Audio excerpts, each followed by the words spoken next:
చీరాల నియోజకవర్గంలో ఆమంచి కృష్ణమోహన్ ప్రయాణం ఒక చరిత్ర. ఎందుకంటే ఆయన ఒక ఇండిపెండెంట్గా కూడా పోటీ చేసి అంత వేవ్లో కూడా తన బలం నిరూపించుకున్నటువంటి వ్యక్తి ఆమంచి కృష్ణమోహన్. తెలుగుదేశం పార్టీ, వైసీపీ ఇవి కాదు, ఆమంచి బ్రాండ్ ఉండేది గతంలో. అయితే 2019 ఎన్నికల్లో బలరాం గారి మీద ఓడిపోవటం, 2024 ఎన్నికల్లో ఆయనకి పార్టీ టికెట్ నిరాకరించడంతో కూడా ఆయన ఇండిపెండెంట్గా కాంగ్రెస్ పార్టీలో చేరి తన సత్తా చాటేందుకు ప్రయత్నం చేశాడు. అయితే ఓటమి పాలయ్యాడు. త్రిముఖ పోటీల్లో కూడా దాదాపుగా 40,000 పైచీలకు కూడా ఆయనకు ఓట్లు రావటం జరిగిందంటే అది ఆయన 2019 నుంచి 2024 వరకు కూడా చీరాల్లో కూడా డియాక్టివ్గా ఉన్నాడు. పర్చూర్ కాన్స్టిట్యున్సీకి ఇన్ఛార్జిగా వెళ్ళినా కూడా 2024లో కాంగ్రెస్ పార్టీ వైపు వచ్చి మళ్ళీ పోటీ చేసి కూడా 40,000 ఓట్లు సాధించాడంటే మరి ఆయన రేంజ్ ఏందో కూడా మనం ప్రత్యక్షంగా పరోక్షంగా కూడా తెలుసుకోవచ్చు. ఈ మధ్య ప్రైమ్ 9కి ఇచ్చినటువంటి ఇంటర్వ్యూలో కూడా ఆయన పవన్ కళ్యాణ్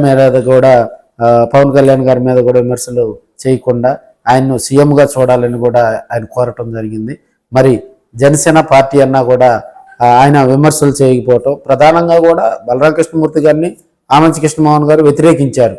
అక్కడ నియోజకవర్గంలో ప్రజల కోసం తాను పార్టీలు మారటం జరిగిందని, ప్రజల కోసం వైసీపీకి రాజీనామా చేయటం జరిగిందని కూడా నియోజకవర్గంలో ఆయన బేస్గా కూడా మాట్లాడటం జరిగింది. ఇప్పుడున్న పరిస్థితుల్లో కూడా కాంగ్రెస్ పార్టీ ద్వారా ఆమంచి కృష్ణమోహన్ రాబోయే రోజుల్లో మరిన్ని విజయ అవకాశాలు అనేది అక్కడ కొద్దిగా ఇబ్బందికర పరిస్థితులు వస్తాయి. కాబట్టి ఈ ఇప్పుడున్న పరిస్థితుల్లో సెకండ్ ఆప్షను మనకి జనసేన పార్టీ ఉంది. కాబట్టి జనసేన వైపు కూడా ఆమంచికి కొంత కమ్యూనిటీ కూడా కలిసి వచ్చే అవకాశం ఉంది. ఎందుకంటే గతంలో ఆమంచి స్వాములు గారు కూడా జనసేన పార్టీలో చేరి మళ్ళీ సైలెంట్ అయిపోయినటువంటి సందర్భాలు మనం చూసాం, గిద్దలూరు టికెట్ ఆశించి.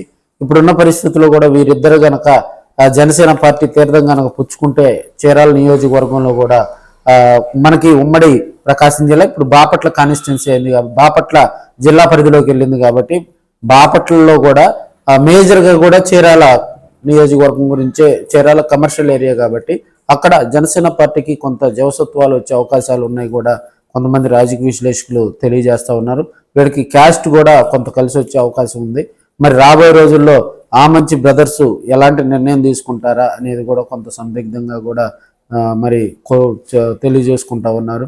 అయితే ఈ మధ్యకాలంలో జనసేన మీద కూడా వీళ్ళిద్దరూ విమర్శలు చేయకపోవటం కూడా మరి జనసేన పార్టీలో చేరేందుకు రంగం సిద్ధమైందా, లేకపోతే నెక్స్ట్ ఇయర్ ఏదన్నా స్టెప్ తీసుకుంటారా అనేది కూడా మరి కొన్ని రోజులు వెయిట్ చేయాలి. మరి